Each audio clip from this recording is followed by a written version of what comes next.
아닌 것 같은데 라는 제목의 책을 가지고 북토크를 시작하겠습니다.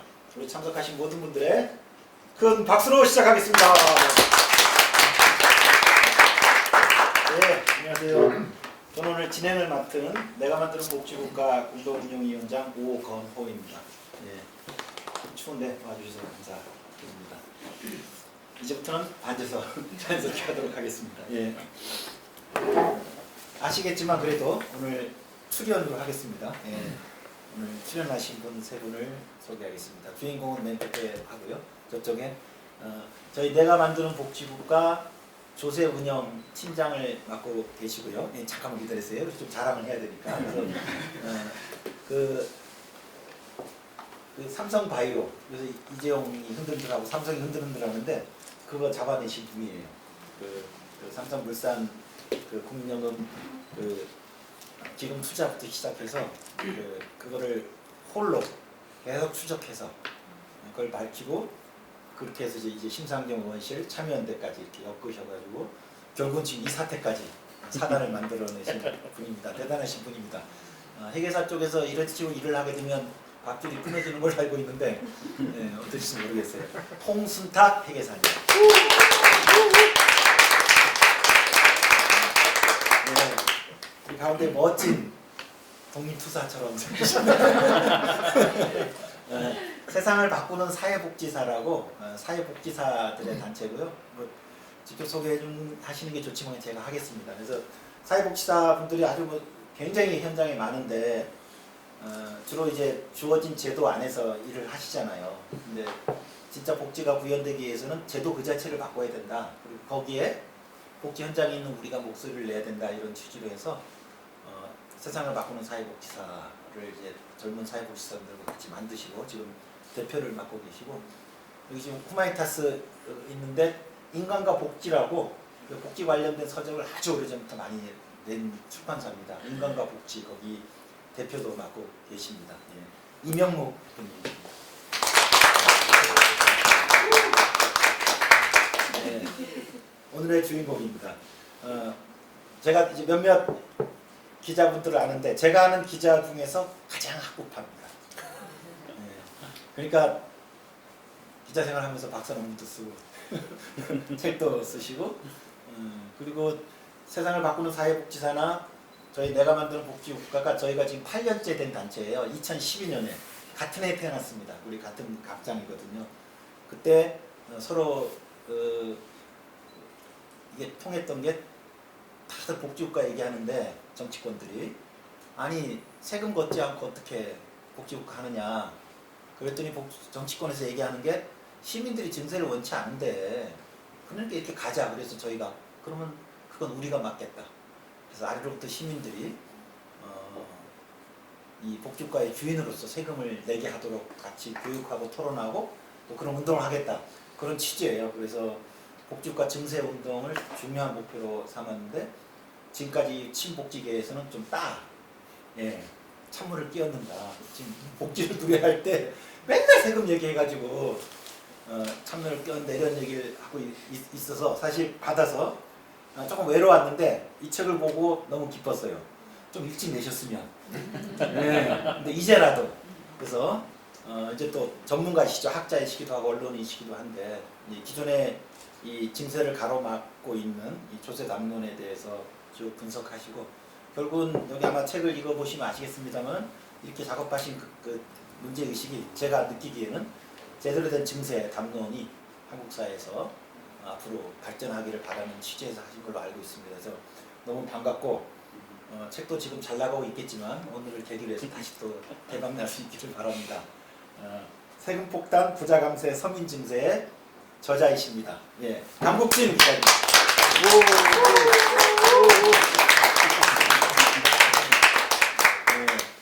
네, 저희가 오늘 보통 북토크 하면 뭐 이렇게 형식일 수 있는데 아주 뭐 또 제가 아주 소규모니까 편하게 자연스럽게 얘기하는 자리고 중간중간에 막 이렇게 들어오셔도 됩니다. 결국은 우리가 세금을 더 늘려가야 될 텐데 이 장벽을 뚫고 어떻게 늘려갈까 결국은 그거에 대한 지혜를 모으는 게 맨 마지막 질문일 것 같아요. 그래서 자연스럽게 얘기를 좀 꼭 이게 주고 받아 주시기를 바랍니다. 그럼 이제 시작하겠습니다. 제가 미리 별로 언지를 안 줘가지고 아까 식사하면서도 긴장된다고 혼자 앉아서 막 예습하고 있어요. 근데 예습한 문제가 나올지 안 나올지는 아직 모릅니다. 이거 컨닝하지 마세요. 지금 이제. 네. 근데 제가 이제 개인적으로 물어볼게요.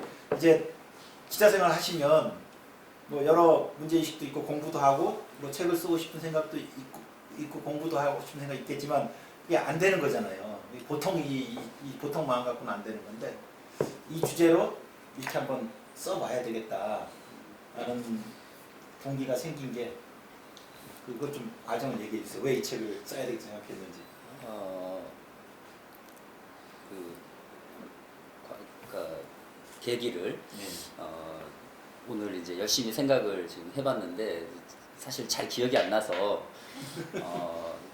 하다가 이제 옛날에 그 메모했던 것도 좀 다시 찾아보고 뭐 했는데 저는 원래 학부에서 이제 그 역사를 공부해서 이제 좀 그 역사적인 맥락에서 이제 하는 게 좀 약간 버릇이라고 해야 될까요? 그것 때문에 이제 박사 논문 심사 과정에서 굉장히 좀 심사위원들한테 싫은 소리도 듣고 뭐 이랬는데 길게 보면 항상 그 갈등과 이 분노와 이 폭력 사태와 그런 거에 보면 항상 이제 조세 문제가 껴 있죠. 그 사회의 어떤 갈등 구조를 굉장히 잘 보여주는 부분이라고 생각을 하고요. 직접적인 계기는 사실은 이제 세금폭탄이었죠. 그 되게 무시무시한 이런 용어가 어떻게 이렇게 사실 박근혜가 만든 건데 처음에 어떻게 이렇게 잘 이 사람들 입에 이렇게 짝짝 감길까? 그러니까 뭐 이게 단순히 가짜 뉴스라더니 뭐 아니면 뭐 언론의 어떤 프로파간다라든가 그런 식으로는 이게 설명이 안 되는 거라고 저는 보거든요. 왜냐면 가짜 뉴스도 가짜 뉴스 나름인 거지. 듣는 사람이 일단 받아들일 준비가 돼 있어야 이게 가짜 뉴스라는 게 통용이 되는 거잖아요. 그렇게 본다면 우리나라에서는 세금폭탄이라는 게 굉장히 잘 될 기름진 토양이 있구나. 그럼 왜 그럴까? 이제 이런 식으로 이제 한번 조세 재정 정책에서 왜 이렇게 이 나라 꼴이 이 모양 이 꼴일까? 거기서 이제 시작을 했던 것 같아요. 그래서 이제 세금 폭탄으로 보고 그럼 이제 이명박 박근혜 정부 구상할 때는 박근혜 정부였으니까 그래서 이제 세금 폭탄 그다음에 부자 감세 나중에 보니까 이제 뭐 서민 증세 나오고 해서 서민 증세 이렇게 세 개가 이제 어떤 한 그 각 정권의 특색을 좀 보여준다 그런 생각도 좀 했고요. 그러면서 이제 좀 역사적으로 이렇게 쭉 그 흐름을 이제 계속 이제 잡아 나갔던 것 같습니다. 처음에 시작을 할 때는 담론 제도 권력이 세 축으로 해서 한번 써보고 싶었어요. 담론 차원에서는 이제 이거고 이게 기본적으로 이제 담론 차원의 그거고요. 제도는 기대만큼 그렇게 잘 되지는 않았던 것 같고요. 그다음에 권력은 이제 서문에서도 썼는데 누가 말하는가라는 거와 연관이 된 거여서 이제 누가 어떻게 말하는가에서 특히 누가 말하는가라는 측면을 많이 좀 다뤄보고 싶었는데 그거는 다음 과제로 좀 해야 될 것 같더라고요. 그래서 일단은 이 책에서는 그래서 세금 문제에 대해서 어떻게 말해지는가라는 데 좀 초점을 맞춘 거가 아닐까 싶습니다. 그래서 일단 어떻게 말이 어떻게 통용이 되는지를 한번 깊게 들어가서 맥락을 한번 쭉 훑어보면 조세 정책에 대한 좀 유의미한 시사점을 얻을 수 있지 않을까 게 애초 취지였고요. 그런 고민을 하기 시작해서 하여튼 한 5년쯤 했나 뭐 해서 이제 여기까지 온 것 같습니다. 네. 네. 여기 책 보면 세금 이게 아까 제가 말씀드렸는데 셋 다 그렇게 썩 좋은 담론은 아니죠. 이게 증세를 가로막는 담론인데 세금 폭탄은 이거에 그 노무현 때 그렇죠. 노무현 정부의 조세 정책을 비판하는 담론이고 부자 감세는 이제 MB가 했던 거고 박근혜가 서민 증세. 그렇죠. 박근혜가 서민 증세예요? 증세 없는 건 하지 않았나? 박근혜는? 뭐 언제나 그렇듯이 말과 행동이 따로 노는 분이라서 조금 괜찮은 분이네. 그러니까 뭐 그거를 자랑하면서 했으면 네. 제가 보기엔 뭐 역사에 그래도 좀 길이 남을 업적이라고 이렇게 평가를 받지 않을까 싶어요. 근데 실제 말은 이제 전혀 다르게 갔기 때문에 이중적인 모습으로 이제 역사에 기록이 된 것 같고요. 근데 역사는 언제나 이 아이러니의 연속이어서 박근혜 정부가 증세를 열심히 한 덕분에 문재인 정부가 이 세금이 뭐 부족하니 어쩌니 뭐 이런 고민 안 하고 어쨌든 이렇게 확장적 재정 정책이라고 말이라도 일단 이렇게 하고 하잖아요. 그리고 이제 그 전에 박근혜의 부친이었던 이름을 입에 담기 싫은 어떤 분이 사실 이제 뭐 국세청도 만들었고 부가가치세도 만들었고 굉장히 적극적인 증세 정책을 사실 했죠. 말은 어떻게 뭐 반대를 쓸지언정. 그런 면에서 보면 그 두 박시성 가진 대통령이 이 내만복이 관심 갖는 주제에 관해서는 정말 이 가장 그 신박한 분들이 아닐까. 아니 그럼 혹시 이렇게 정리해도 되네. 역대 정부가 있는데 박정희, 박근혜, 그러니까 박씨 부녀가 역대 정부 중에서는 결과적으로 가장 증세 정부라고 이렇게 혹시 정리해도 되나요? 제가 얼핏 뭐 꼭 그렇진 않은 것 같아요. 네. 원래 저한테 주셨던 예상 질문하고 좀 다르게 가서 지금 답변을 했는데,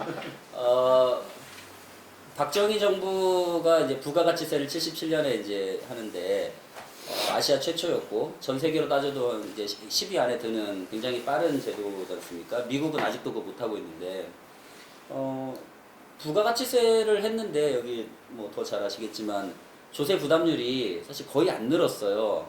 그 부마항쟁 당시에 뭐 세무서가 불탔느니 마느니 해서 뭐 전두환 정권 초기에 부가가치세를 이제 없애버릴까 이 고민까지 했다고 할 정도로 굉장히 그 큰 규모의 조세 개혁을 했는데 실제 조세 총량은 거의 별 차이가 없거든요. 왜 그런가 이렇게 보면 박정희 정부는 감세를 위한 증세를 했던 거죠. 감세를 위해서 그걸 메꾸려고 부가가치세를 이제 했던 거고. 그래서 만약에 그런 게 아니었으면 굉장히 큰 증세 정부가 됐겠지만 초점은 역시 감세였으니까 좀 그런 면이 있고, 박근혜 정부는 제가 보기에는 전임자를 잘못 만난다고 해야 될까 싶습니다. 그래서 우리 저자분한테 아직 책 안 읽으신 분도 계실 것 같아서 이 부분이, 그러니까 저기 보면 노무현 정부가 종부세 도입하면서 세금 폭탄론이 제기됐던 것 대략 우리가 알고 있고, 또 MB가 부자 감세한 건 알고 있는데 이 서민 증세가 박근혜 정부를 지칭하는 거거든요. 그래서 박근혜 정부가 증세 없는 복지를 주창했는데 실질적으로는 서민 증세라고 지금 판단하신 거잖아요. 그래서 조금 구체적인 내용을 우리가 다 읽을 겁니다. 다 복습차 읽을 거니까 걱정하지 마시고 조금 설명해 주세요. 박근혜 정부가 이게 좀 복잡하네. 그러니까 세금 폭탄, 부자 감세, 서민 증세라는 게 어떤 사실에 대한 지칭은 사실 아니죠. 엄밀히 얘기해서 이제 담론에 대한 지칭이어서 그 담론은 사실하고는 좀 이제 맥락이 다를 수 있죠. 예를 들어서 세금 폭탄이 이제 계기가 된 거는 종부세였지만 종부세가 세금 폭탄이냐? 뭐 당연히 아니죠. 하지만 세금 폭탄이라는 담론으로서 이제 그 소비가 된 거였죠. 부자 감세는 이거는 그나마 뭐 상대적으로 사실과 담론의 괴리가 좀 적은 편이긴 하지만, 서민 증세는 이것도 역시 세금 폭탄만큼이나 좀 저는 사실하고는 좀 거리가 먼 종류의 담론이었다고 생각을 하고요. 그러니까 서민들에게 증세를 한다. 그런 계기가 됐던 거는 이제 담배세, 그 다음에 이제 연말정산 부분이었는데, 서민들에게 증세냐? 뭐 증세는 증세죠. 요만큼. 부자들한테는 더 요만큼.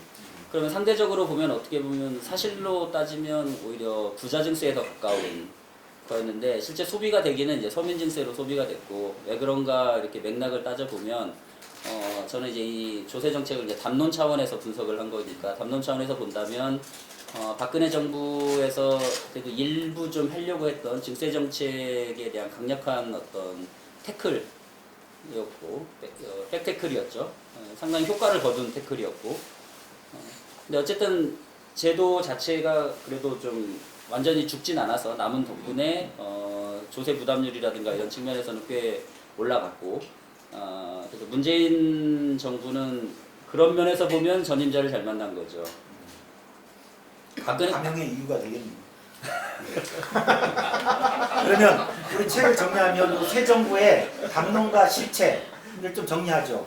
그러면 노무현 정부는 이 종부세 때문에 이만 세금 폭탄을 했지만 그때 뭐 대상자도 작고 그래서 좀 과장된 혹은 이제 실체가 없는 담론이었고 세금 폭탄이라는 게, MB는 이 말과 행동이 같네요. 그래서 이제 부자 감세였고 실제로 이루어졌고, 박근혜는 처음에는 증세 없는이라고 그렇지. 주창했지만 그렇죠. 하지만 이제 연말정산이나 뭐 등등해서 언론으로부터 서민 증세라는 담론 공격을 받았지만 실체는 부자 증세거든요. 뭐 어떻게 해야 되나요? 이제 일단 담론과 무관하게 박근혜 정부의 증세 정책 실체는 뭐 실체를 좀 평가하면 증세는 증세죠. 증세인데 서민 증세도 조금 있긴 없는 건 아니니까 없는 건 담배가. 아니지만 상대적으로 오히려 부자 증세가. 상대적으로 부자 증세에 가깝죠. 오히려. 예. 책 마스터가 됐습니까? 네, 이렇게. 이제 하지만 오늘은 이제 결국 이제 증세 정치, 증세 운동은 담론하고 싸우는 거기 때문에 이제 담론 중심으로 얘기를 해보겠습니다. 아까 그 지금 정부, 문재인 정부가 전임 정부의 혜택을 보고 있다고 하는데 우리 지금 저희 조세 제작 팀장님께서 계속 이제 이 조세 정책을 팔로우하고 계셔서 잠깐 혜택을 본 게 맞는지, 그리고 그 혜택만큼 또 뭘 하고 있는지 문재인 정부 조세 정책에 대해 좀 브리핑 좀 해주세요. 네, 그래서 뭐 실제 한 정책 그리고 결과로서 세수 좀 고민된 지점을 좀 나눠서 말씀드려보면요. 지금 세법 개정을 2017, 18, 19 3번 했는데요. 17년에는 다들 아시는 것처럼 법인세랑 소득세 최고세율 인상을 했거든요. 법인세는 3천억 초과를 25로 되돌리는 걸 했고, 소득세는 3억하고 5억 구간에 대해서 각각 2%포인트 올리는 증세를 했습니다. 뭐 그거 말고도 대주주 양도소득세 올리는 거, 그리고 다주택자 양도소득세 강화 이런 것들을 했고요. 근데 뭐 전체적으로 보면 이 증세는 핀셋 증세라고 불렸죠. 그러니까 전반적인 전반적인 뭐 납세를 대상으로 했다기보다는 법인세도 뭐 한 몇 개 안 되는, 몇십 개 되는 대상 기업만, 그리고 소득세도 한 몇만 명도 안 되는 사람만 대상으로 한 증세였고요. 2018년에는 뭐 종합부동산세 강화, 그리고 뭐 세제 변화로 보면 근로장려세제, 요거는 돌려주는 건데 돌려주는 거 확대하는, 그래서 뭐 세입팀에서 보면 감소하는 정도를 했고, 올해는 뭘 했는지 아무도 모를 정도의 정책을 했습니다. 아직 뭐 통과는 안 됐지만 한 게 없어서 세법, 그러니까 증세 문제 관련돼서는 문재인 정부가 사실은 좀 정보 철학이나 여건 이런 것 좀 보면 증세를 좀 다룰 만한 위치에 있었는데 좀 그런 성과를 못 내고 3년이 지나간, 뭐 그거를 단적으로 보여주는 게 의욕적으로 출발한 재정개혁특별위원회가 별 성과 없이 끝난 거, 이렇게 볼 수 있을 것 같아요. 이게 실제 정책이었는데, 근데 결과는 너무 세수는 정말 좋았어요. 정말 좋은 게 지금 우리나라 세수가 2016, 17, 18 정말 좋았거든요. 그래서 조세 부담률이 우리나라는 한 18, 19쯤 될 거라고 생각하시는데 17년에 20%를 찍었고요. 18년 통계는 그걸 왜 아무도 계산 안 하는지 모르겠는데 GDP 20%. GDP 대비해서 20%를 찍었고 18년은 21.2%가 나옵니다. 근데 이제 그거를 왜 고도를 안 하는지 모르겠는데 우리나라도 이제 조세 부담률이 21을 넘었거든요. 꽤 많이. 그러니까 박근혜 정부 한 18 왔다 갔다 할 때 OECD 평균이 25였어요. 그래서 18과 25의 중간 정도로 따라가자. 그러면 대충 21.5 정도 되면 좋겠다. 뭐 이런 논의도 있었고, 이제 그런 것들을 대선 때 뭐 이렇게 공약으로 내건 사람도 있었는데 실제 그런 상황이 됐거든요. 근데 이제 그런 것들 보도 안 되는 것도 조금 이상하긴 한데, 근데 그 정도로 좋습니다. 지금 그 작년 21.2%까지 도달했고요. 뭐 요게 그 GDP 기준이 바뀌어서 그런지 모르겠어요. GDP가 5년 단위로 그 산출 기준을 바꾸거든요. 그래서 이제 2010년 기준이 있고 2015년 기준이 있는데 약 100조 차이가 나요. 그래서 이제 2015년 기준으로 하면 좀 숫자가 달라지는데 어떤 숫자 일관성으로 보면 2010년 기준을 보는 게 맞고, 그러면 20, 21 이게 이제 우리의 상황이다 보니까 그 문재인 정부는 세수 측면에서는 정말 좋은 이제 상황에서 하고 있는데요. 근데 이제 고민되는 지점은 그럼에도 불구하고 이 좋은 세수를 가지고 사실을 잘 못 썼어요. 잘 못 썼거든요. 그러니까 이게 어떤 전략의 부재일 수도 있고, 지출 프로그램을 잘 못 만든 것도 있고, 또 이제 기술 관료들이 아주 이제 조직적으로 좀 안 보이게 저항을 했을 결과도 있겠지만, 결과적인 긴축 재정이 된 게 지금 2017, 18 올해까지 그런 모습이고, 이게 지금 경기 하강 국면에서 더 사태를 악화시켰다는 게 이제 주로 재정학자들의 평가인데, 이제 그러면 정말 증세를 효과적으로 해놨는데 지출은 이 모양을 했으면 더 극심한 긴축 재정을 한 일이 되지 않았을까 하는 그런 것이 조금 이제 고민되는 지점이긴 합니다.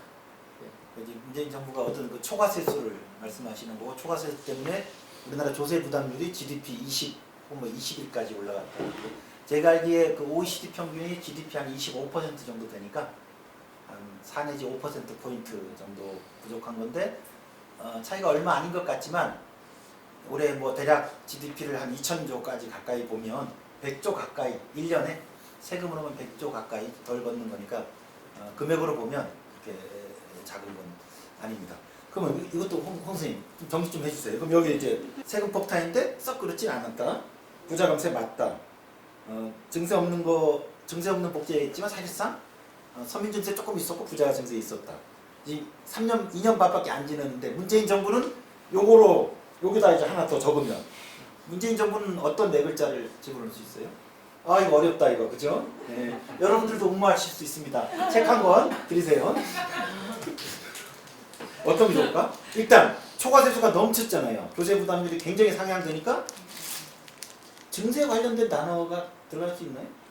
근데 정부의 공식적이라기보다 어쨌든 공식적. 근데 대통령은 무슨 회의에서 우리 증세 없다 그랬거든요. 아니 핀셋 증세죠. 핀셋 증세. 아 핀셋 증세 좋습니다. 핀셋 증세 플러스 전임자 보너스. 운 좋은 정부. 예. 복 받았죠 그런 면에서는. 복 받은 정부 그것도 좋네요. 예. 저희가 이제 이 문재인 정부가 이제 현실이다 보니까 여기서부터 이제 우리 맨 마지막 결론에서 얘기해야 될 거거든요. 이 문재인 정부가 너무 복잡한 거예요. 여기 증세를 안 한다고 그러는데 세금은 막 거치고 사실 이게 증세 운동을 하려는 복지 시민 단체 입장에서 본다면 썩 좋은 환경이 아니거든요. 저희가 증세 얘기하자 그러면 아니 거둔 세금도 다 못 쓰는데 뭔 증세 이런 얘기가 당장 나와서 사실 이 문재인 정부 상황이 오히려 좀 혼란스러워요. 이전 정부들은 딱딱 이렇게 좀 재단할 수 있었는데 그래서 요거 뒤에 맨 마지막에 과제 얘기할 때 더 다뤄보고요. 제가 이제 저의 그 치밀한 계획에 의하면 이제 맨 앞에 일부입니다. 저자 얘기를 중심으로 듣는 게 끝났고요. 대략 제가 잡은 주제는 한 4개 정도예요. 그래서 앞으로 한 1시간가량 네 주제에 대해서 주거니 박거니 왔다 갔다 해보도록 하겠습니다. 첫 번째는 이 세 담론이 다 부정적이거든요. 우리 조세에 대한 부정적인 인식을 시민들이 갖게 되고 지금 강 선생님께서는 이제 언론 담론이 거기에 아주 큰 역할을 했다는 걸 이제 지적을 하시고 그건 되게 분명 근거인 것 같은데 전체적으로 하여튼간에 우리 느끼잖아요. 조세 불신이 큰 거. 한국 사회 조세 불신이 생기는 그 원인이 도대체 뭘까? 언론도 하나의 책임이 있겠지만 그래서 그거에 대해서 서로 각자 또 활동하는 현장들이 또 다 다르시고 하니까 우리 조세 불신이 이것 때문에 생기는 것 같아. 이거에 대해서 좀 말씀 나눴으면 좋겠어요. 그리고 주신 이야기가 결국 우리가 또 넘어서야 될 거니까. 두 번째는 조금 오늘 주제니까 언론 좀 얘기해 볼게요. 이놈의 언론 또 언론인이 계시니까 이 자리에서 기레기라는 말을 사용하지 말고 사실 언론 역할이 크거든요. 우리가 어떤 사물을 인식하는 데 있어서는 그래서 조금 언론 중심으로 얘기해 보고요. 세 번째는 아까 조금 소개해 드렸습니다만은 친복지 진영이 당연히 복지 늘리라 그러니까 증세 얘기할 것 같지만 저희가 느끼는 경험으로는 그렇진 않아요.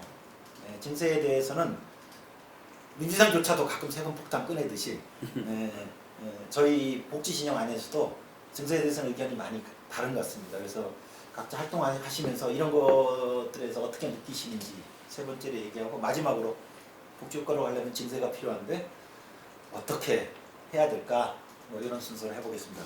첫 번째, 도대체 이놈의 세금에 대한 부정적 인식 뭐 조선시대까지 올라가지 마시고요. 현대 대한민국부터 시작을 하지요. 우리 유명 대표님 먼저 말씀해 주시고요.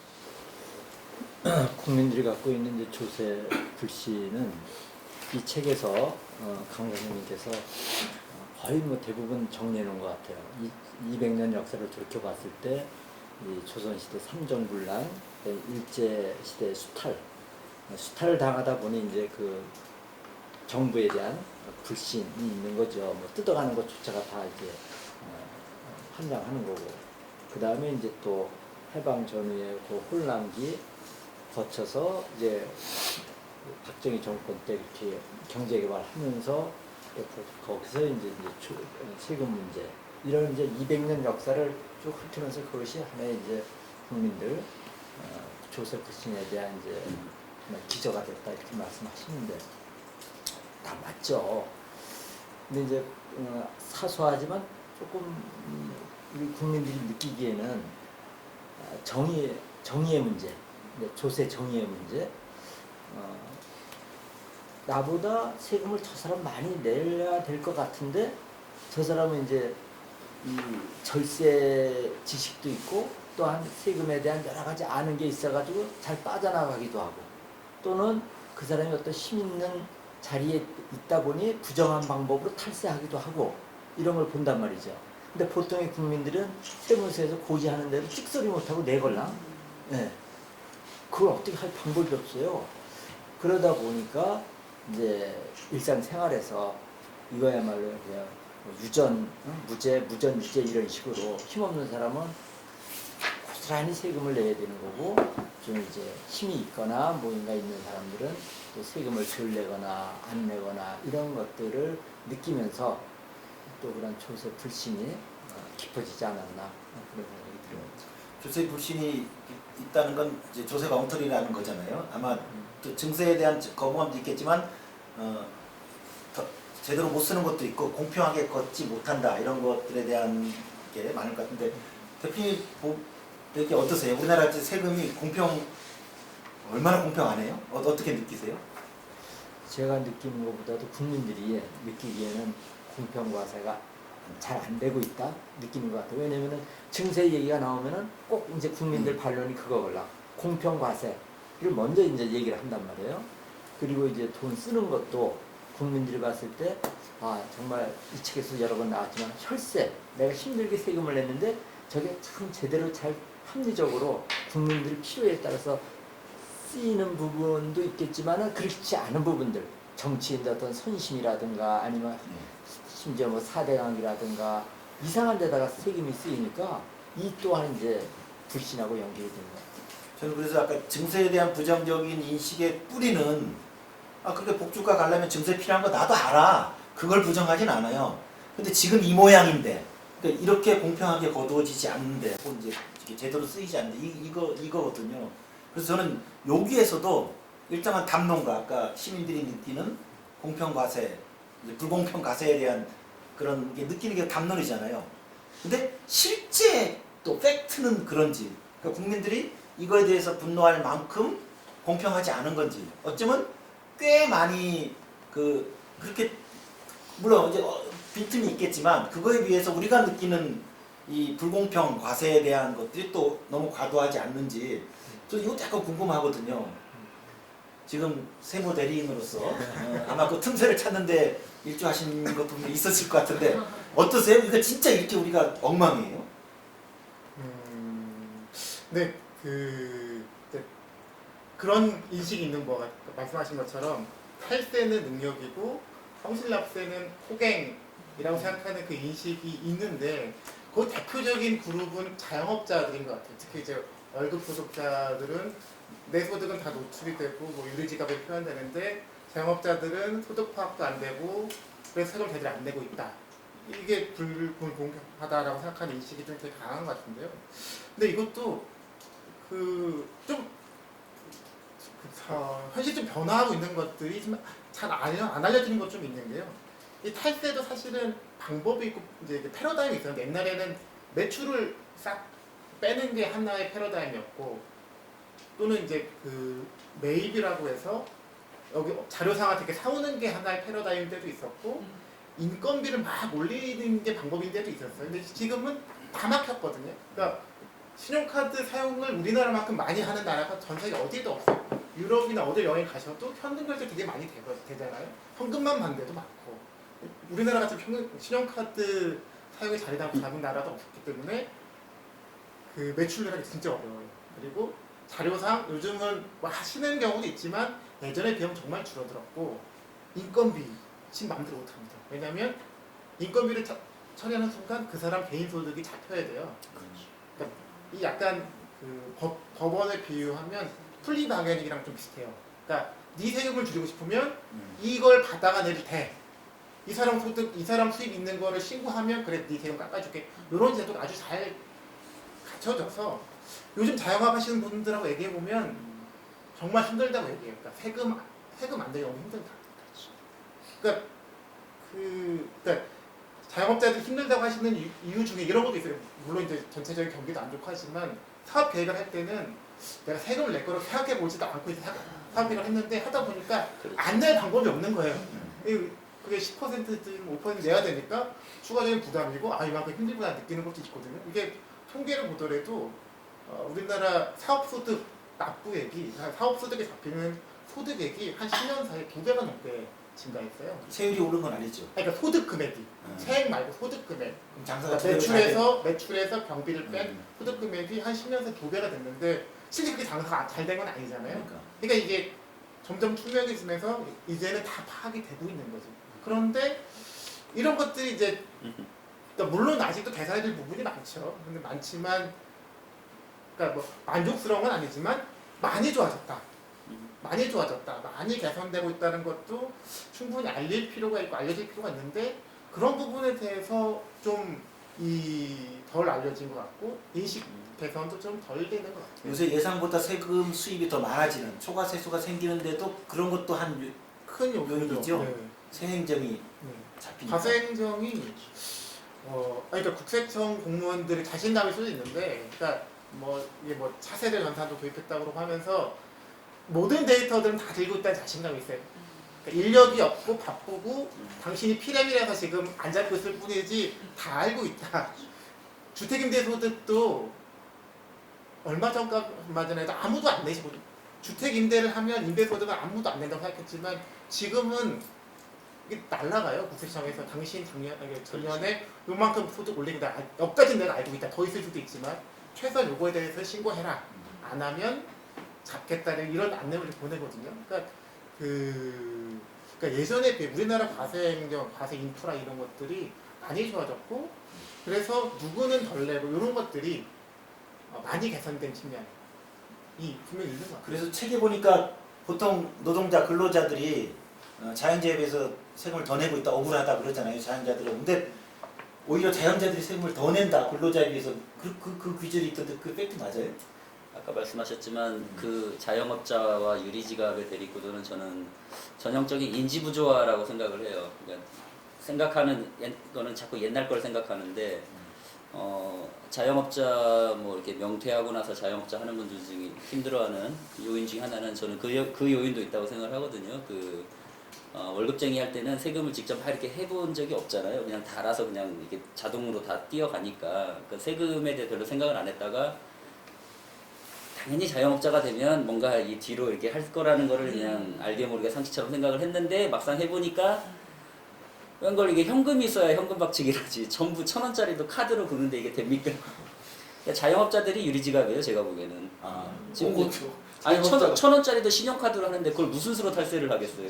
근데 신용카드 기계를 조작하지 않는 한은 불가능한 거지. 그러니까 저는 그 관련돼서 좀 좋은 통계를 정부에서 만들었으면 퍼뜨렸으면 좋겠는데, 근데 이제 그러니까 보통은 이제 자영업자 부담이 높아졌다는 걸 가지고 실효세율로 이제 통계를 많이 보여주는데 그걸 갖고는 설득이 안 되는 것 같아요. 왜냐하면 그거는 그물로 들어온 소득 대비 또는 과세표준 대비 세액이니까 이건 그냥 그물로 들어온 거에 대해서 실효세를 높다는 뜻이 되고 그럴 수밖에 없는 게 일단 그물에 들어온 다음에는 달라지는 거는 소득공개, 세액공개밖에 없는데 그거는 그렇죠. 제도상 근로소득세가 좀 더 많아요.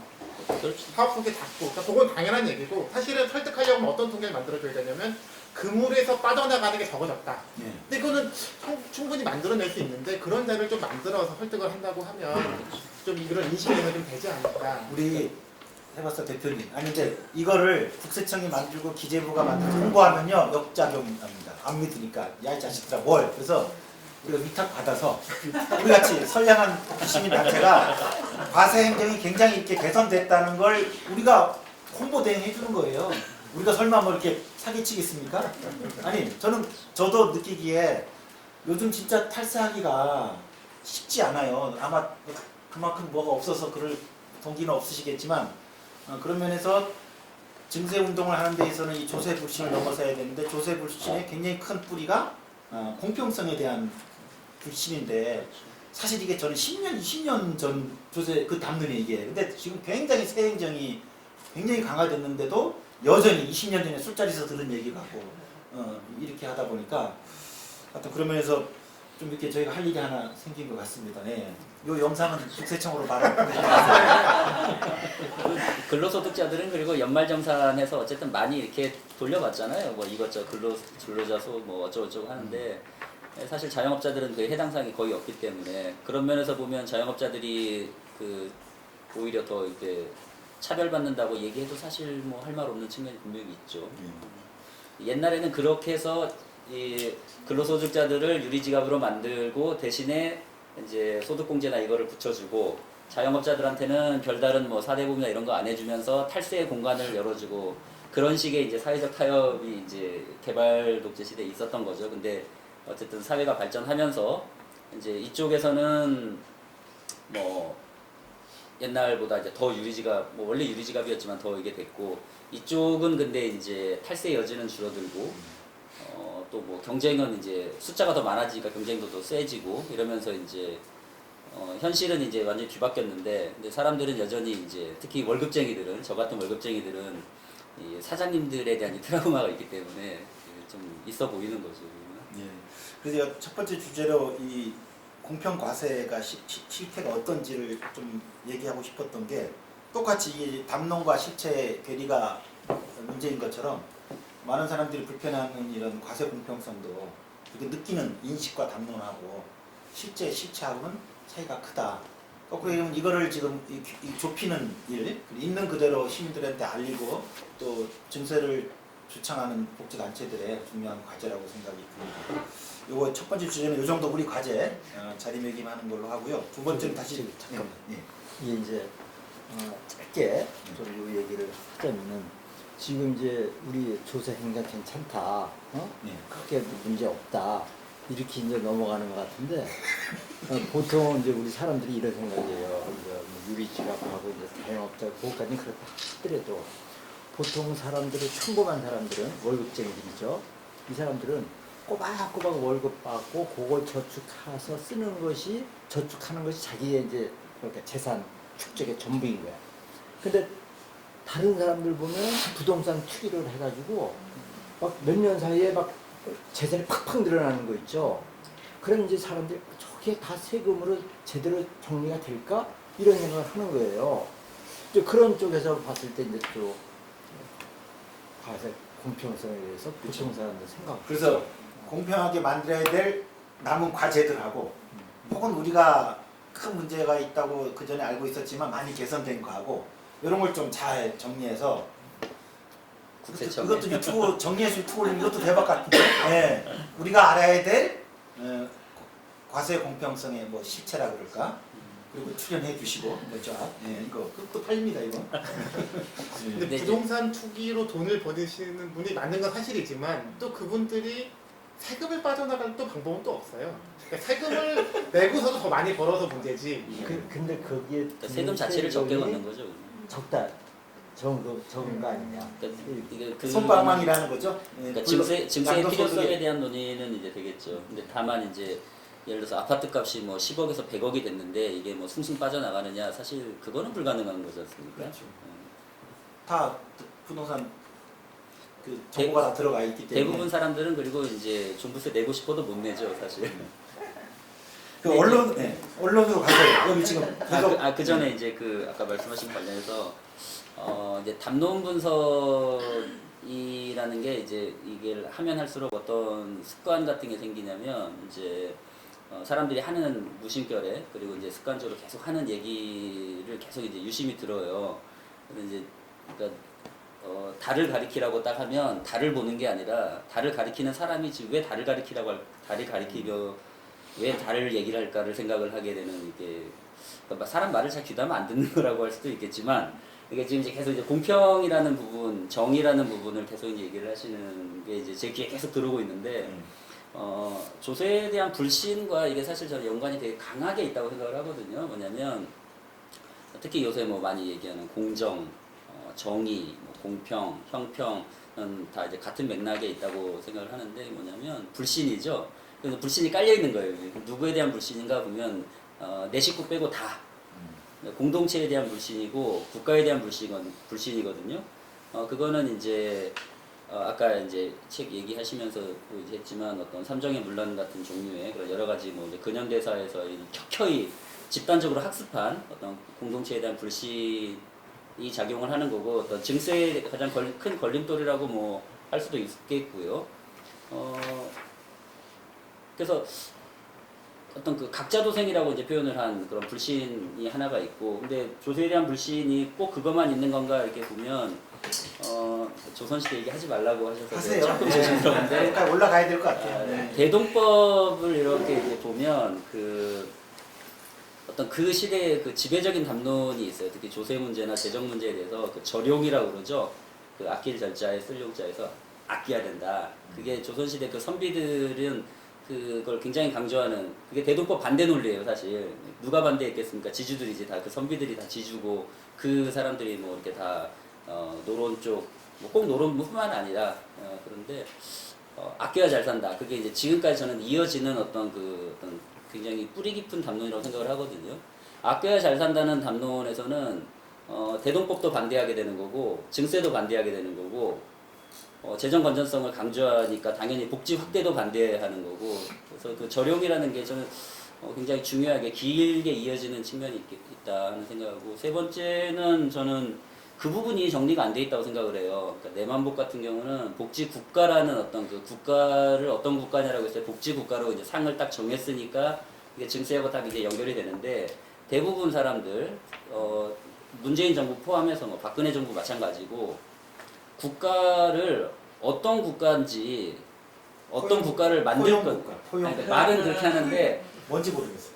네, 본인들도 아마 뭔지 모를 것 같아요. 그러니까 어떤 국가를 만들어야 될지, 그러니까 내 새끼한테 어떤 국가를 물려줄 거냐는 거에 대해서 답이 없어요. 생각을 안 해본 걸 수도 있겠고, 뭐 모호하게 그냥 뭐 좋은 나라, 뭐 공정한 나라 뭐 하는데 제가 보기엔 다 그냥 쓸데없는 소리고, 그러니까 국가에 대한 상이 없으니까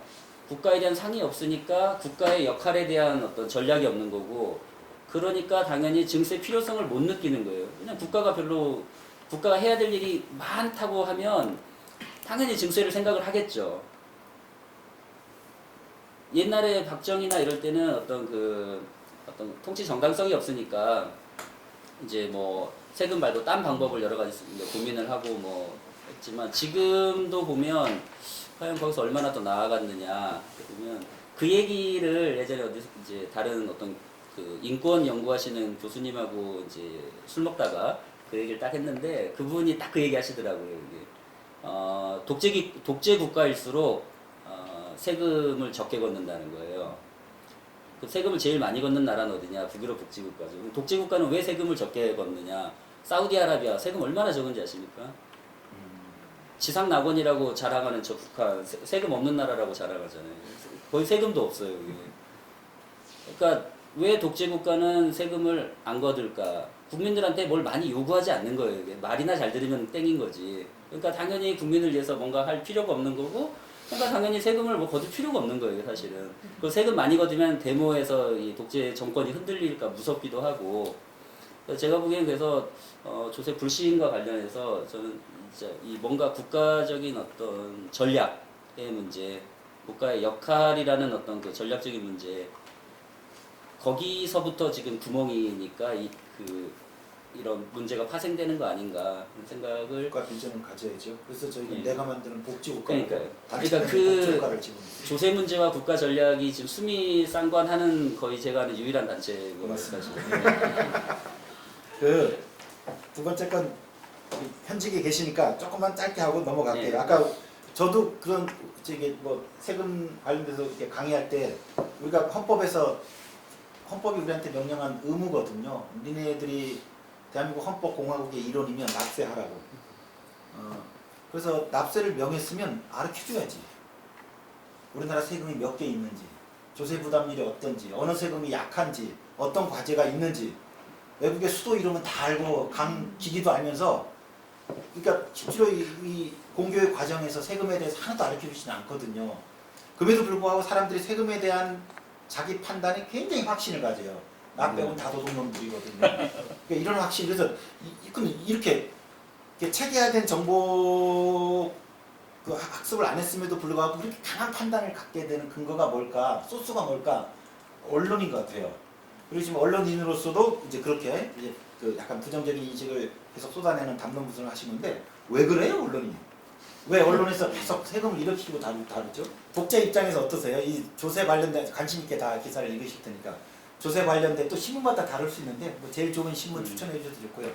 일단 세금을 다루는 언론에 대한 평가, 약간 보수 언론은 뻔하니까 뭐 또 약간 진보 언론이라고 포함될 수 있는 데를 좀 포함해서 어떠세요? 네, 저는 이제 이 책 보면서 제가 몰랐던 포인트 중 하나가 버핏세라는 말은 다 지금은 아는데 버핏이 사실 2007년에 먼저 그 얘기를 했었다. 내 세율이 내 비서보다 더 낮다라는 얘기를 2007년에 했는데 그때는 아무도 몰랐고 2011년에는 여러 언론이 이제 그 인용하면서 아주 유명해져서 다들 알게 되게 됐는데 왜 그렇게 됐을까 생각해 봤을 때 저는 이 정부의 역할, 그러니까 아까 정부 얘기하셨을 때 정부의 역할, 정부의 사이즈 이런 것들에 대해서 큰 인식이 바뀌게 된 결정적인 분기점 2008년 금융위기 그때 이제 월가를 점령하라고 이제 시민들이 나서면서 좀 이제 그 전까지만 해도 작은 정부가 대세라고 작은 정부가 해답이고 대세라고 던 거에 대해서 균열이 생기면서 바뀐 즈음이 2008년 9년이기 때문에 그 전에 했던 버핏이 한 얘기는 그냥 묻혔고 그 이후에 한 얘기가 살아남았지 않나 싶어서 그러니까 이게 그래서 그 영국의 아나톨인가요? 그 어떤 저널리스트가 자본주의 1.0, 2.0, 3.0, 4.0에도 한 적도 있었는데 이제 그 2008년 9년이 되어서야 드디어 세금에 대한 그 정부를 좀 다시 키우고 그 역할을 키우기 위해서 좀 증세를 하고 그런 담론들이 살아남았지 그 이전에는 정말 감세만이 지고지순의 선인지 알았던 것 같아요. 그러니까 우리나라의 지금 한겨울의 경향도 90년대 분석해 주신 거 보면 90년대 감세를 진보 언론이라고 소위 진보 언론도 얘기했던 거는 사실은 그 시대는 그냥 그 레이건 대처에 있는 그 틀 작은 정부 프레임 딱 갇혀 있었을 때에서 그걸 벗어나고 나서야 좀 이제 바뀐 거라서 저는 언론들의 가장 큰 실책은 근데 언론 이제 그 이후 2008년 9년 이후에는 시대가 바뀌었으니까 정부가 바뀌었으니까 철학이 바뀌었으니까 좀 새로운 거에 맞는 얘기를 계속 해줬어야 되는데 아직도 비슷한 세금 폭탄을 아직도 퍼뜨리는 게 그게 좀 아쉽고 그건 이제 우리들도 다 같이 마찬가지지 않나. 이 책, 그러니까 논문의 어떤 기본적인 문제 의식은 사실 언론 자체를 분석한다는 건 아니란 말이죠. 저의 문제 의식은 언론이 얼마나 잘못했느냐, 아니면 혹은 뭐 언론이 뭐 일부 그래도 뭐 좋은 언론이 있었다 이런 류의 분석은 사실 제 관심 밖이었고 저는 그냥 언론을 하나의 그냥 1차 사료로 놓고 그걸 이제 이 갈기갈기 찢어서 재구성하는 거를 생각을 했기 때문에 그런 관점에서 말씀을 드리면 언론 담론, 미디어 담론, 특히 이제 조세와 관련한 미디어 담론은 모르겠어요. 조세뿐만 아니라 모든 현안이 다 마찬가지일 거라고 생각을 하는데 한국 사회의 어떤 담론 지형의 그냥 정확한 축소판이다. 그렇게 봐주셨으면 좋겠고요. 그러니까 언론에서 조세를 요런 상으로 그렸다라는 거는 우리 사회에서 그렇게 본다는 거에 하나의 축소판이다. 이거죠. 그러니까 확실한 변명심이 사회상을 가능한 거다.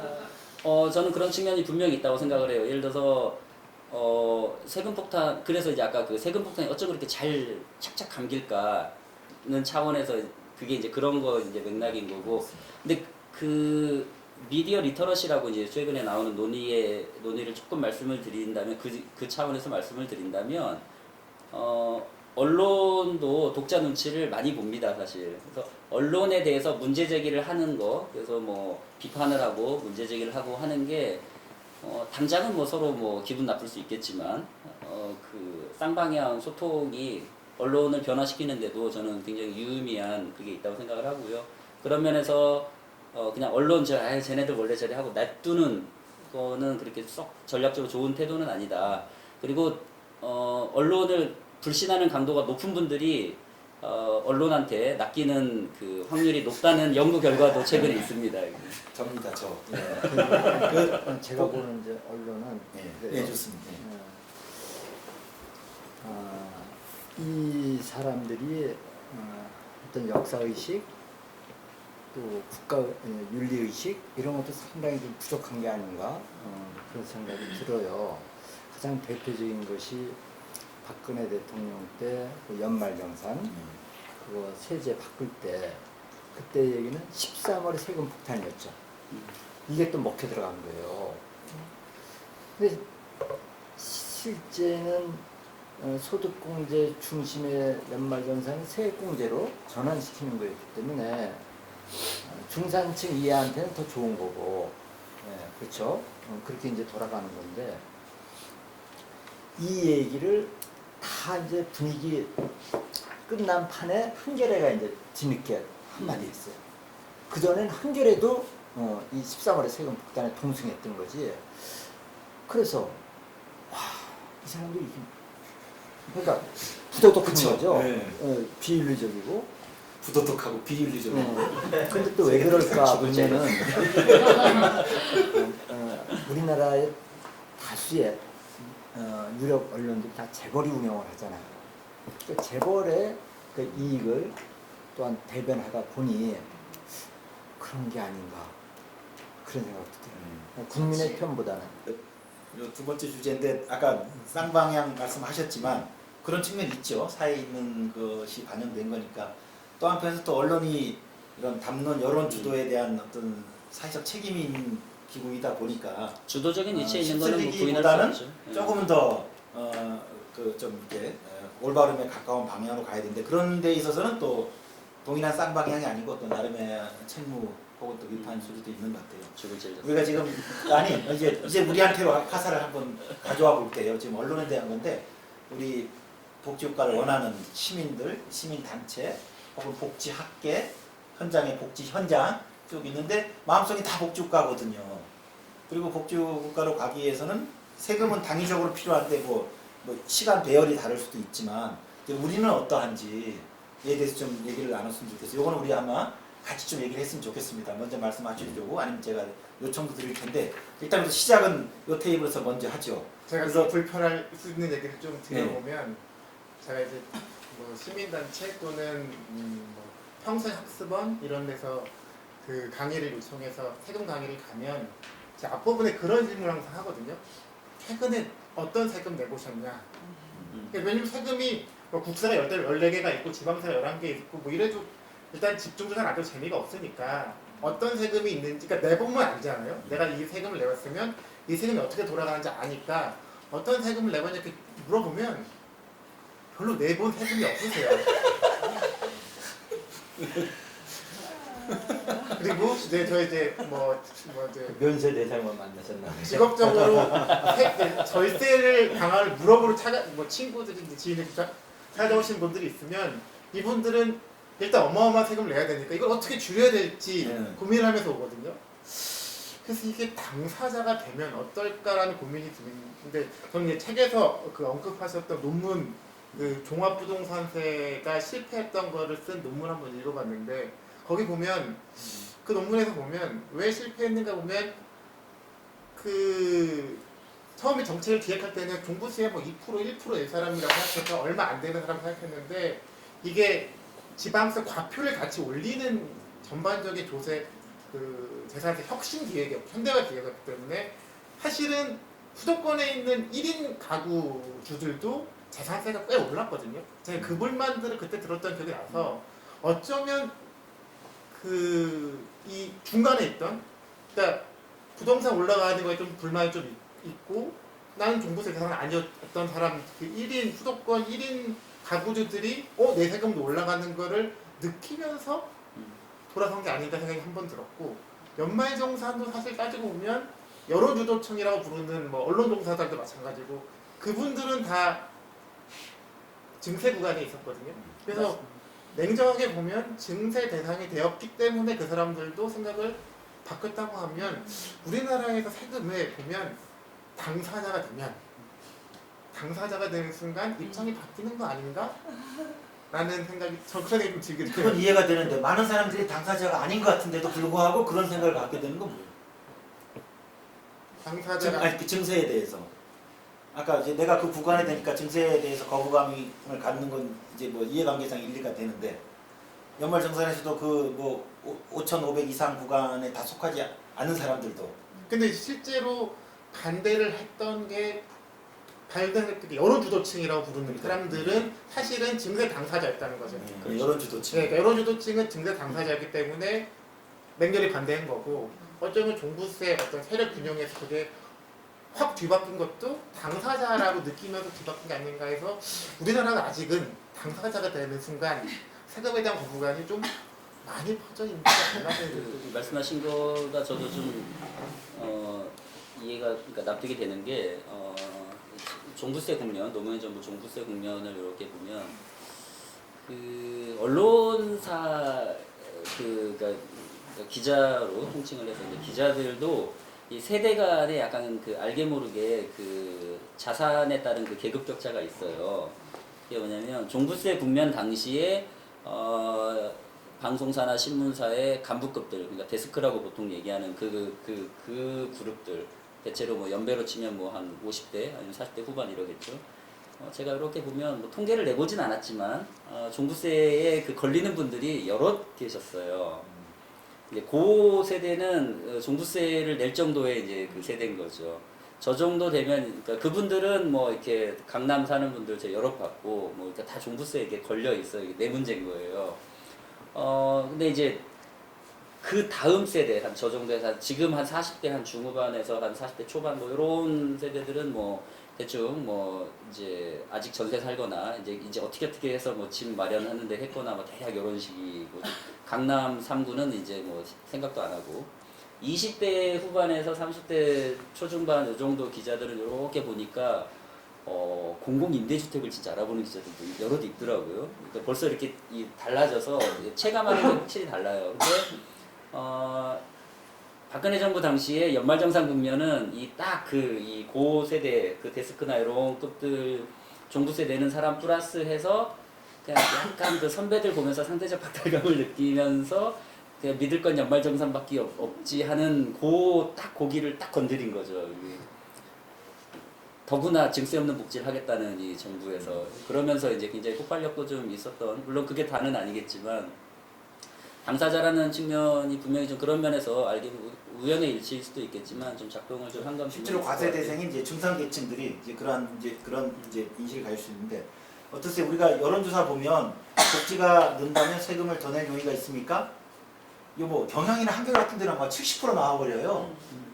또 어떤 데는 뭐 한 50% 나오는 데도 있고 왔다 갔다 해서 실체를 모르겠고 제가 어떤 토론에서 보세요 이제 증세해도 돼요 70% 지지 나왔어요 그러면 또 그분은 그렇게 해요 응답은 그렇게 하지만 막상 세금 고지서는 다 정합니다. 그렇죠. 그거 근거 삼으면 안 됩니다. 이런 식으로 얘기하니까 그 여론조사 결과가 있더라도 사실 이것조차도 지금 각자 해석이 다른 거예요. 어떻게 증세를 할 수 있을까?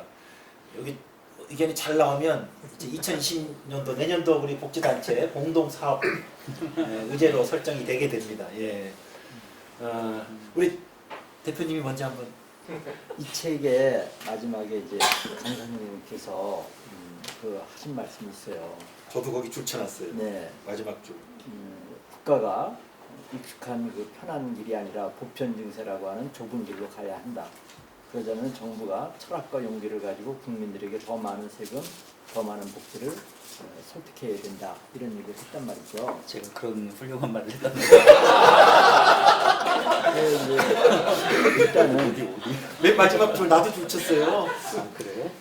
일단은 세금에 대해서 초등학생도 이해할 수 있는 수준으로 쉽고 명쾌한 국민 교재가 좀 필요하겠다. 국민교재.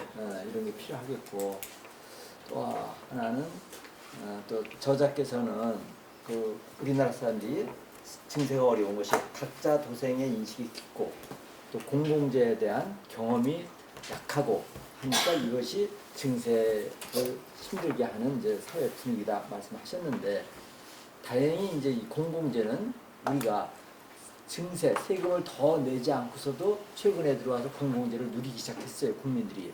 아동 양육수당, 그다음에 아동수당, 기초연금, 또 일부지만은 뭐 청년수당 이런 것들 세금 더 안 냈는데 누리기 시작했단 말이죠. 그렇기 때문에 그 부분, 공공재 부분은 이제 어느 정도씩 이제 해소가 될 것 같고, 제일 이제 중요한 건 이제 이 각자 도생의 사회를 어떻게 하면 이제 공동체 연대 사회에 그런 문화를 만들어 갈 거냐가 숙제라고 봐요.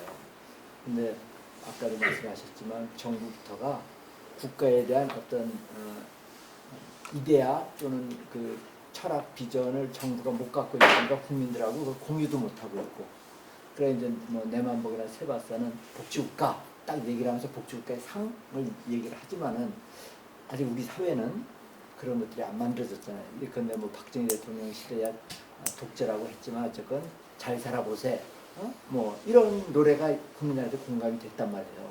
근데 지금은 국민들한테 공감되는 뭐가 없어요.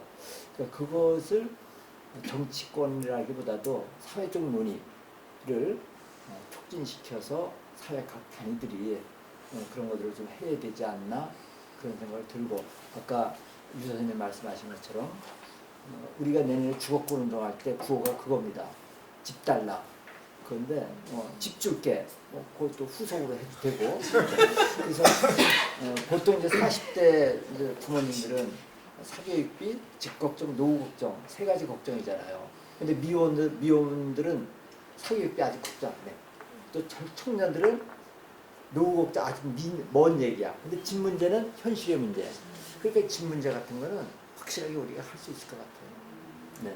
제가 이어서 좀 질문 드리면, 우리가 작년에 그래서 이 증세 활동을 좀 본격적으로 해보자 해서 이렇게 단체들한테 제안도 하고 좀 연대 모임을 만들려고 했는데 실패했어요. 실패했고 이제 내년에 다시 해볼 생각인데, 얼마 전에도 어떤 토론회에서 제가 이제 증세 제안하면 나오는 게 당신 말이 오라. 증세해야 되는데 이제 단계론이에요. 아직까지는 좀 더 복지를 누려야 될 때다. 그래서 복지를 체감하게 되면 당연히 세금에 대한 필요성도 느끼게 되고 그때 증세를 제한해야지, 지금은 시기상조론이라는 거예요. 증세를 부정하는 게 아니고 시기상조론인데, 사실 이거는 제가 10년 전에도 들었던 얘기거든요. 이제 그때 막 복지 뜰 때 그때도 증세 얘기하면 그때 복지 체험이 필요하다 그래서, 근데 일단 말씀하신 것처럼 꽤 복지가 세금 안 내고도 늘고 있거든요. 근데 지금도 여전히 그 시기상조론 혹은 단계론 얘기가 나오는데, 이거 어떻게 생각하세요? 이거를 국민들이 아동 양육수당, 아동수당, 기초연금 이거를 복지로 생각을 안 해요. 국민들이 복지로 생각을 안 해. 그러니까 국가가 이걸 주면서 이거 복지입니다. 이거 보편적 복지 1단계입니다. 2단계입니다. 3단계 들어갈 겁니다. 뭐 이렇게 설명이 있어야 되는데 그 설명 없이 그냥 이게 들어가니까 국민들은 그런 거 같아요. 정부가 좋은 일 하면서도 충분히 생색낼 수 있는 거거든요. 보통 사람들 자기 월급 타가지고 자기 부모님한테 25만원에서 자동이체 못한단 말이에요. 근데 부모님 통장에 국가가 딱딱 넣어주고 있잖아. 그런 거 좀 이렇게 좀 그런 걸 적극적으로 알리면서 그렇죠. 해야 되는데, 예. 우리 내한복 조세 정책을 책임지고 계십니다. 지금 계속 고심 중이십니다. 이걸 어떻게 지금 뜨게 해야 되나 구상을 한번 들어보도록 하겠습니다. 이 난국을 돌파하는. 제가 원래 그 중학생을 대상으로 한 세금책을 쓰라고 한 게 있어서 쓰고 있었는데, 뭐 이제 세금이 어떻고 뭐 이렇게 쓰고 있었는데, 어느 날 제 딸에게 중학교 다니면서 물어봤어요. 세금에 대해서 배우는 게 뭐냐? 뭐에 대해서, 그러니까 세금에 대해서 제가 지금까지 배웠고 아는 게 뭐냐? 그랬더니 3종의 물론밖에 모르더라고요.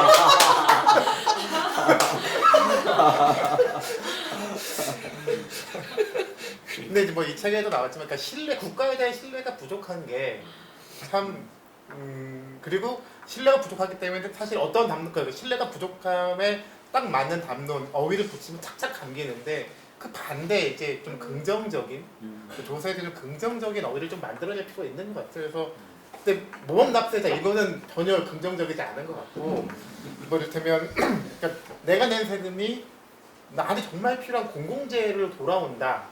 근데 좀 사람들이 정말 좋게 생각하는 공공재가 뭐가 있을까? 이를테면 뭐 국공립 어린이집으로 돌아올 수도 있고, 뭐 도서관으로 들어올 수도 있고, 뭐 소방서로 돌아올 수도 있고. 그래서 내가 할 수 있는 가성비 제일 그러니까 90년대생 폰으로 가성비 값 음. 투자가 세금이다. 뭐 이런 식의 좀 프레임도 만들어 볼 필요가 있지 않을까 좀 들고, 그리고 이제 그 신뢰를 회복하는 데 있어서는 이제 형평성, 그러니까 여기서 책에서 보면 형평성이 증세 담론일 수도 있고 감세 담론일 수도 있다고 말씀하셨는데, 저는 이 형평성은 이 조세 자체의 내재해 있는 원칙이기 때문에 이 형평성을 극복하려는 것보다 우리가 형평성을 달성해내고 있다라는 것들을 좀 충분히 그렇죠. 홍보할 필요가 있다는 생각이 들어서 제가 책의 방향을 뭐 아까 앞부분 잠깐 그런 말씀드렸었는데 국세 좀 홍보책자도 좀 써야겠다 아예. 그래서 좀 세금에 대한 긍정적인 생각이 들도록 좀 할 필요가 있지 않을까. 그런 것들이 좀 쌓여야 증세에 좀 기반이 만들어지지 않을까 생각이 좀 들었습니다. 그래도 많이 고심하셨으니까 어떤 방식으로 이걸 풀어갔으면 좋을 것 같아요. 일단 뭐 몇 개 좀 적어봤는데, 일단 그 말씀하신 거 요 얘기 먼저 좀 해야 될 것 같은데, 그 언론이라는 물건은 대단히 중요하고도 위험한 물건이기 때문에 그냥 냅두면 위험해요. 그 말씀은 뭐냐면, 언론 때문에 뭐 결국 이제 세금 폭탄이란 말도 언론에서 유통이 됐고, 뭐 부자 감세도 뭐 마찬가지고 한데, 이거를 그냥 에휴 쟤네들 원래 저래 하고 냅두면 더 난리칠 수 있다는 거죠.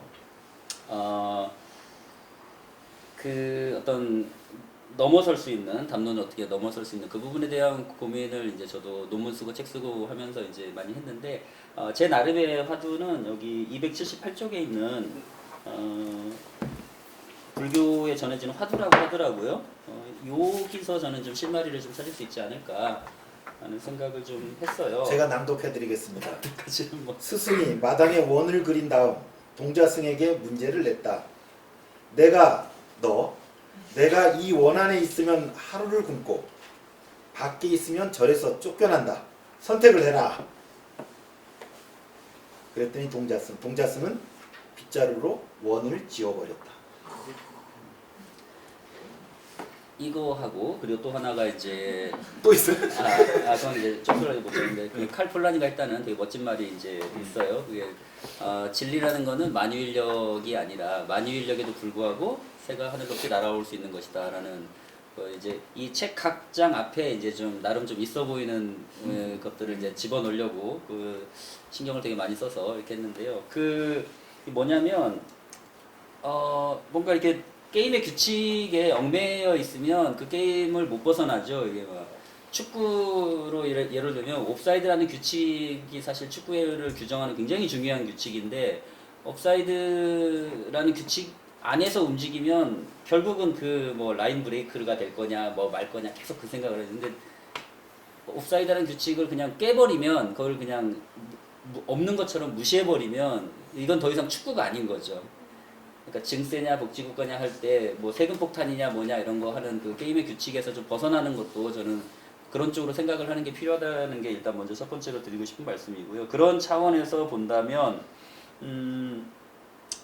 저는 이제 민주노동당이 예전에 해서 히트쳤던 그 부자에게 세금을 이게 그 서민에게 복지를. 그렇죠. 한국 사회의 담론 지형의 한계를 고스란히 보여주는 저는 그런 거라 생각을 하거든요. 좋은 거로 생각했는데.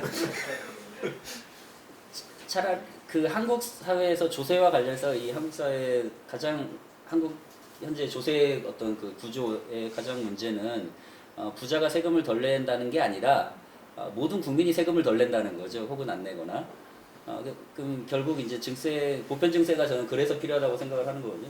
그 보편 증세가 사실 굉장히 위험한 주장인 거잖아요. 서민들한테도 증세를 요구하는 거고, 부자들한테는 더 많은 증세를 요구하는 거니까 온 국민한테 욕먹기 딱 좋은 구조일 수도 있는 거예요, 사실은. 그래서 저는 증세 운동이 좋은 전략인지 저는 솔직히 모르겠어요. 그러니까 어떤 구호로서 복지국가 운동이면은 저는 오케이, 이거는 굉장히 강력하겠다. 그러니까 그러니까 아까 그 국가의 역할, 어떤 국가의 상이 부재하다는 게 전 문제의 근원이라고 말씀드린 건데, 국가가 어떤 역할을 못하니까 당연히 불신을 깰 수도 없는 거고, 국가의 역할이 뭐가 돼야 될지를 모르니까 증세를 할 생각도 안 하는 거죠. 왜냐면 뭘 해야 돈이 필요한데 뭘 안 하니까. 그러면서 이제 국민들한테 아무것도 안 하는 거를 세금 안 걷는 걸로 그냥 알리바이 삼아서 그러니까 국가의 책임을 방기하는 거죠. 회피하고. 그러면 복지국가 운동이라는 거는 복지라는 어떤 국가의 상을 제시하는 거기 때문에 그러면 자연스럽게 이제 증세는 얘기 안 해도 따라오게 돼 있겠죠. 그래서 물론 문재인 정부는 복지 좀 늘린다고 하면서 이제 국채를 늘리는 이상한 방법을 써서 이제 아까 이제 밥 먹으면서 둘이서 이제 이 꼼수가 장렬한다 이제 그 얘기를 했는데 재정 건전성 담론이 굉장히 위험한 담론이라고 저는 이 책에서 누누이 강조했지만 그렇다고 해서 재정 건전성을 뭐 그냥 깡그리 무시해도 된다고 생각하진 않거든요. 그건 필요한데 어쨌든 적절한 수준의 이제 세수는 반드시 필요한 거고 그렇다고 한다면 증세 운동을 하려면 오히려 복지국가 운동 쪽으로 좀 더 이렇게 초점을 맞추는 그런 게 필요하지 않을까 하는 생각을 했고요. 그리고 조금 더 철학적인 면일 수 있는데 아까 잠깐 말씀드렸는데 그 공정이나 형평이나 뭐 정의나 이게 기본적으로는 어떤 불신의 담론이라고 저는 생각을 하기 때문에 게임의 규칙을 바꾸려면 각자 도생이 아니라 연대성으로 좀 초점을 좀 더 맞추는 게 그래서 너희 나라가 아니라 우리나라라는 거를 강조하는 어떤 그 철학적인 전략이 필요하지 않을까. 그래서 그 우리나라라는 말이 사실 보면 굉장히 오묘한 말이잖아요. 거기서부터 좀 출발을 해야 되지 않을까 생각을 했습니다. 네. 하나만 말씀을 드리면 이제 약간 여담처럼 말씀을 드리면 아까 이제 복지 혜택을 이제 많이 못 누리는 어떤 그 체감하는 게 없는 그런 걸 이제 말씀을 하셨는데 그런 거를 많이 이제 좀 국가가 결국은 좀 적극적으로 그런 걸 이제 강조할 필요도 있다고 저는 생각을 하거든요. 제가 책꽂이에 소중히 간직하고 있는 책 중에 그 세금에 대한 오해와 진실이라는 좀 자그마한 문고판처럼 생긴 책이 있는데 국세청에서 나온 거예요. 그래서 근데 책 내용은 좋아요. 좋은데 그 약간 이제 그 예전에 기자수첩으로 썼던 건데 그때 제목이 이제 무상 화장실이라는 제목으로 제가 쓴 적이 있었어요. 그래서 뭐 홍준표라든가 여러 그 복지를 이제 반대하는 분들의 논거에 빗대서 이제 국가가 아무런 조건 없이 퍼주기식으로 온 국토에 화장실을 이렇게 무상으로 만들어 놓으니까 국민들이 게을러져 가지고 과략근을 조절해야 된다는 이런 책임감이 떨어져 가지고 아무 데서나 똥 싼다. 그러면 국가가 책임감이 있으려면 무상 화장실을 소득 수준에 따라서 소득 하위 70%는 무상으로 하고 소득 상위 30%는 돈 받고 500원, 100원이라도 받고 똥 싸게 해야 되는 거 아니냐. 물론 그러려면 이제 화장실, 공중 화장실에 관리인이 필요하겠죠.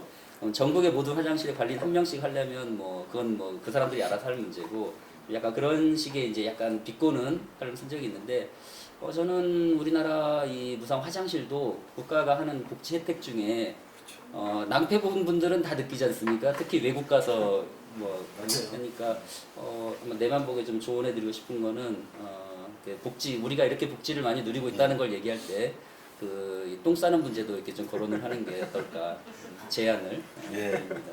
고맙습니다. 증세 그 자체가 갖고 있는 담론의 현실적 한계가 또 있기 때문에 그러니까 복지국가 운동이라는 더 큰 틀에서 이 증세의 과제도 풀어가자 이런 제안을 해주셨습니다. 오늘 쭉 여러 가지 얘기가 나왔는데 그 우리 콜롤 단신 증세를 주창하는 기자님이나 우리 또 조그마한 복지단체에서 감당하기조차 어려울 만큼의 국가대 미션을 저희한테 스스로 막 부여하고 있는 것 같아요. 저희가 해야 될 것 같아요. 결국 그죠? 국가 만드는 데 있어서는. 그리고 이제 앞으로 저희가 내년에도 이제 사업을 추진하려고 하는데 이걸 어떻게 넘어설 거가 진짜 숙제거든요.